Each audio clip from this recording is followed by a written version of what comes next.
like a Hellcat.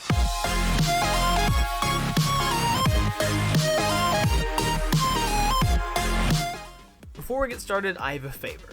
If you enjoy my content and want to see me continue to improve in both quality and size, please check out my Patreon linked in the description. Any amount helps and it is greatly appreciated. There are so many rewards for each level of donation, so go check it out. Now back to the video. Ever since her first reveal at BlizzCon 2018, players have been theorizing about Echo's abilities and role within the Overwatch roster. Her design screams support, and most people pinned her as that from the start. Also with some sort of flight, whether perpetual or activated, hinted by her very obvious wing-like appendages. While the latter was sorta correct, the reveal that Echo was a damage hero disappointed and angered many of the fans who were hoping and praying that she would be the next support added to the game. This disappointment, which I shared, has led to many within the community making their own concepts on paper or in the workshop of potential reworks to her current kit to make her work as a support. Some of these changes were inspired by the content creators TGN and Master Ian, while others are entirely unique. Though my rework was designed a few weeks after her release, it does share some similarities with some more recent concepts, however this is entirely by coincidence. I do have a few design goals for this rework. Firstly, I want to keep the hero's identity, and to do this most of her abilities must remain intact, but with an overhaul. Secondly, I want to give her a level of support capability that'll make her a viable option over other supports, preferably into the main support category. Lastly, I want to see her remain fun and balanced. I don't want her to lose too much power, making her weak, but I also don't want to give her too much without any reduction, making her overpowered. So to start, we need to look at her base player stats. Everything will stay the same except for her movement speed. Similar to Genji and Tracer, she will have a 6 meter per second movement speed as sort of an unofficial passive. In order to explain the reasoning for this change, I need to discuss her passive. Glide is a passive that works in a similar vein to Mercy's Angelic Descent. But for this rework, I want to replace this passive with a perpetual flight called, well, Flight. This ability is the reason for her increased speed. With it, she has omnidirectional flight that is controlled similar to Mercy during Valkyrie. The main reason for this ability is to combine flight and hover into a single ability to make room for a new pure healing ability for her kit.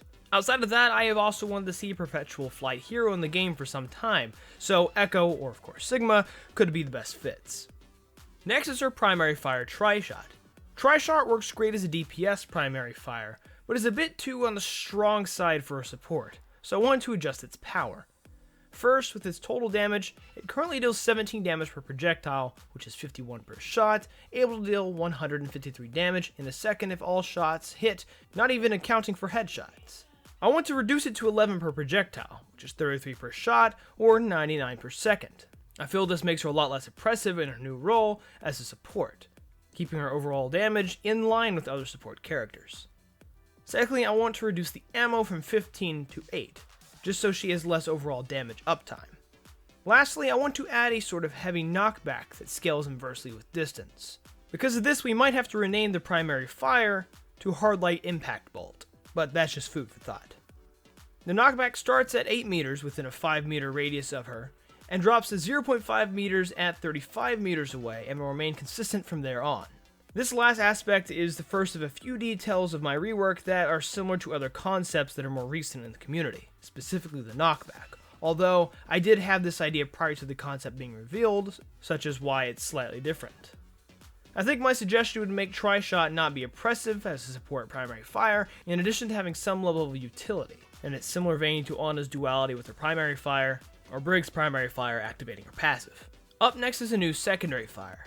Like I said, I have rearranged some of Echo's kit, including sticky bombs and flight, the latter of which has been attached and mixed with the passive, and the prior has been filled into the other spot.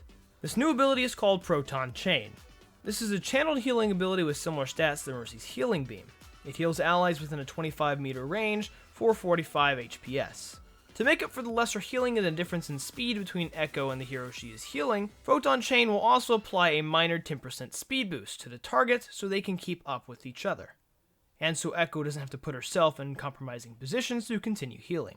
Another detail that might count as sort of a secondary unofficial passive is all of her healing capable abilities will overheal 25 temporary shields to allies if they are already at max HP. These shields will decay at 12.5 HPS per second 1 second after healing has ceased. I hope with this being her primary healing ability, it will make her a viable option as a main healer, in substitution for others like Mercy or Moira. Up next is Focus Beam. This is probably the least changes of all the abilities, for I want the damage to remain the same. However, I want to add a secondary function to the beam. I want it to work sort of like a mini Moira ult, able to deal damage and heal for a short duration. So on top of it retaining its normal damage, 50 DPS or 200 DPS for low health enemies, I want it to heal 45 HPS or 160 HPS if allies are low health. Outside of this addition, the rest of Focus Beam should remain the same. I think this works decent as a supplementary support ability in addition to providing offensive capabilities. Like I said, this will also have the unofficial plus 25 temporary shield passive. Now for Sticky Bombs. They as well will have a few changes, one being a reduction in damage, from 25 per Sticky Bomb to 20 per Sticky Bomb, just to make her not oppressive. The other being the secondary passive I mentioned. If an ally is within the radius of the explosion, they will receive 25 temporary shields if they are at max health, and will be cleansed of any negative effects if they are not. More of the same explanation for the Focus Beam, just to give her some sort of support utility while keeping offensive potential. Last we get to her ultimate, Duplicate. This ability is the main reasoning Blizzard gave for not making Echo a support, saying they felt losing support and gaining another DPS or tank didn't feel fair to the team she was on because they lost all that healing and utility. Personally, I don't think they thought outside the box enough for this ability, since I have seen several rework ideas solve this problem, and even several original concepts prior to Echo's release solve it as well, the main one being Mastery in Gamer. My idea will leave the main function of the ability as is. Instead, I'll be adding something onto it.